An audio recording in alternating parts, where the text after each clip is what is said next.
Hi guys, it's Catherine Rod, technical agronomist for Channel in northern and central Illinois. And today is July 1st and we are bringing back Thoughts from the Truck. So what I want to talk about this week for Thoughts from the Truck is tar spot. We are starting to find tar spot here in Illinois. Now I haven't found it personally, but I've had multiple colleagues find it. Right now it's along the I-80 corridor and in low levels. So they're just finding one or two lesions lower in the canopy, but compared to the past couple years, we're finding it earlier than we have.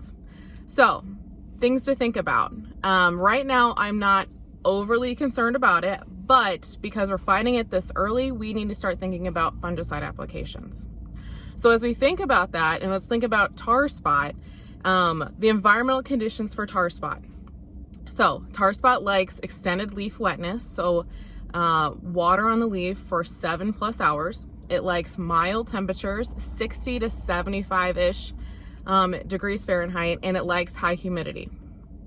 So if we think about our June environmental conditions that we've had a decent amount of rain, we've had overnight temps into the 60s, and then we've also been pretty humid. Now, the past week or two, we've had 90-degree daytime temps, and I think that is helping suppress some of the tar spot, the ability of tar spot to replicate very quickly. So it's kind of keeping it a little at bay. But as we look into our extended forecast, our overnight temperatures are going back into the 60s and low 70s. And the past day or two at my house, it's been pretty dewy in the morning. So with those environmental conditions, we're starting to have the conditions that tar spot likes overnight. So some things to think about. Our corn is not at tassel yet, so we probably have about 2-ish weeks, depending on your planting date, of when that corn will tassel.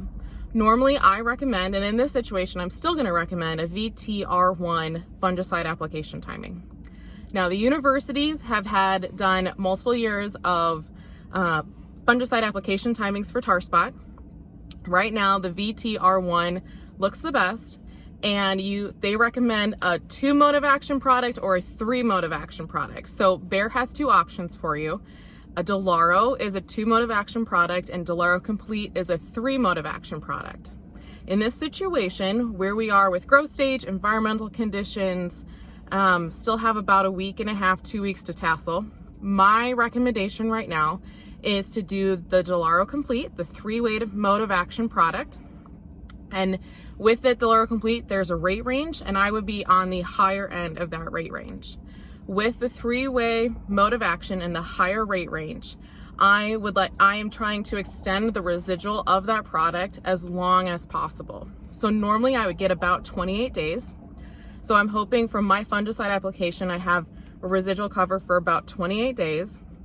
And that gets me through a good portion of the beginning of grain fill, and then we can evaluate what the environmental conditions are and tar spot pressure is at the end of that residual for that first fungicide application of the Delaro Complete to determine if I need a second fungicide application.